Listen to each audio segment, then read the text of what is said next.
திருவண்ணாமலையில முதல்ல யாரு கிரிவலம் போனாங்கன்னு உங்களுக்கு தெரியுமா?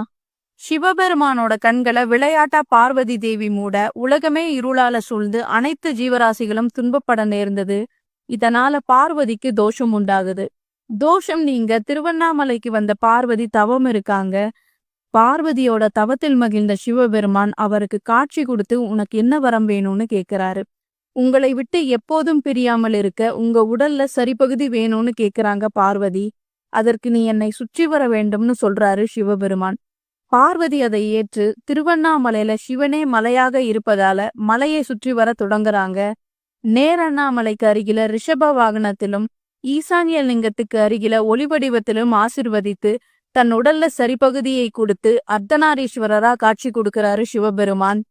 நான் எப்படி உங்களை சுற்றி வந்து ஆசிர்வாதம் பெற்றேனோ அதே போல திருவண்ணாமலைக்கு கிரிவலம் வரும் பக்தர்களையும் நீங்கள் ஆசிர்வதிக்கணும்னு கேக்குறாங்க. சிவபெருமான் அதை ஏற்கிறாரு. இந்த நிகழ்வுக்கு அப்புறம்தான் திருவண்ணாமலையில கிரிவலம் வருவது வழக்கமாச்சு.